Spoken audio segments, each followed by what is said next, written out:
Friends, welcome to my channel Gyan Kosh junction. मैं सविता आज का टॉपिक लेकर आई हूँ हिस्ट्री से नालंदा विश्वविद्यालय। तो चलिए शुरू करते हैं आज की क्लास।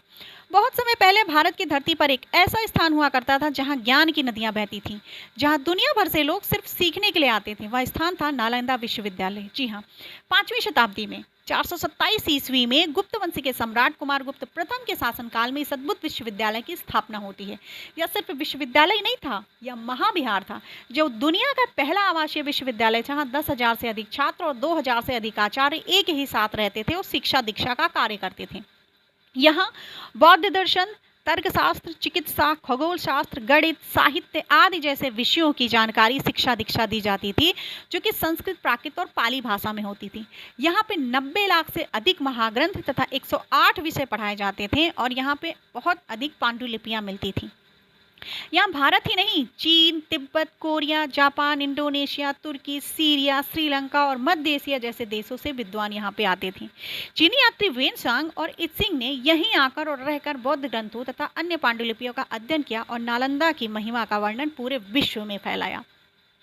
नालंदा विश्वविद्यालय में प्रवेश पाना इतना भी आसान नहीं था। यहाँ दूर दूर से विद्यार्थी आते थे, परंतु 100 में से सिर्फ 20 को ही प्रवेश मिल पाता था, क्योंकि यहाँ पे मुख्य द्वार के जो गार्ड होते थे वही इनका इंटरव्यू लेते थे। उस इंटरव्यू को पास करने के बाद ही अंदर परिसर में जाने की अनुमति मिलती थी। उस समय के गार्डों को संस्कृत तथा अन्य भाषाओं की बहुत अच्छी जानकारी होती थी। इससे पता चलता है कि उस समय शिक्षा व्यवस्था कितनी उत्कृष्ट और उन्नत स्थिति में थी। नालंदा का परिसर बहुत ही अद्भुत था। लाल ईंटों से बनी हुई इमारतें, विशाल मंदिर, 8 प्रांगण, भव्य पुस्तकालय, 10 भव्य पुस्तकालय थे, जिसमें 3 सबसे खास पुस्तकालय थे, रत्न सागर, रत्नादधि और रक्तरंजक। यहीं से आर्यभट्ट, नागार्जुन, धर्मपाल और शीलभद्र जैसे लोगों ने शिक्षा ग्रहण की। आर्यभट्ट वही जिन्होंने शून्य का खोज किया था। परंतु 12वीं शताब्दी में एक काला दिन आता है, जब 1993 में मोहम्मद गौरी ने भारत पर आक्रमण किया और उसके बाद उसने सेनापति बख्तियार खिलजी को उत्तर पूर्व तक राज्य विस्तार के लिए भारत में छोड़ दिया। बंगाल से बिहार तक कब्जा कर लेने के बाद अचानक से युद्ध करते हुए उसकी तबीयत खराब हो जाती है। अब वो भयंकर बीमारी से ग्रसित हो जाता है, जिसका इलाज नहीं हो पाता है।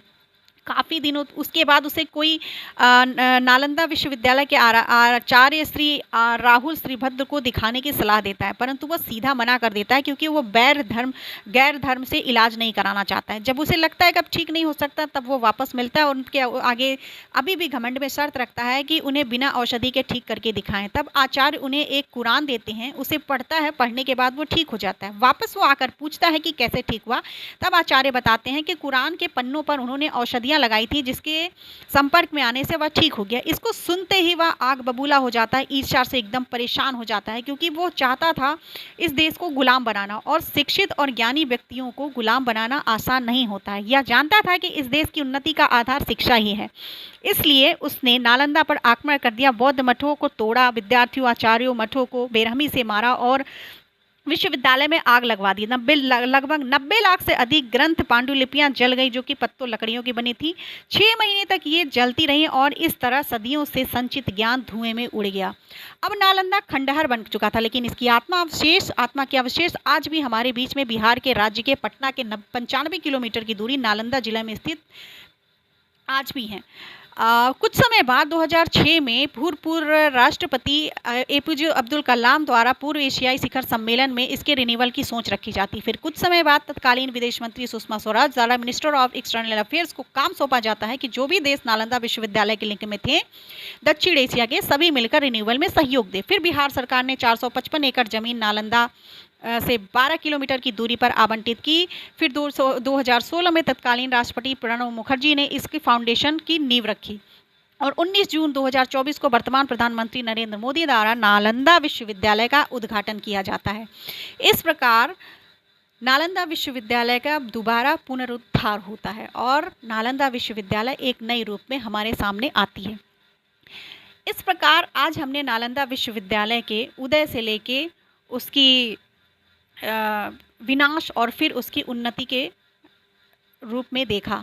इस प्रकार इतिहास से संबंधित और भी रोचक जानकारी प्राप्त करने के लिए आप हमारे चैनल को लाइक, सब्सक्राइब एंड शेयर करने और बेल आइकन बटन को दबाना ना भूलें, जिससे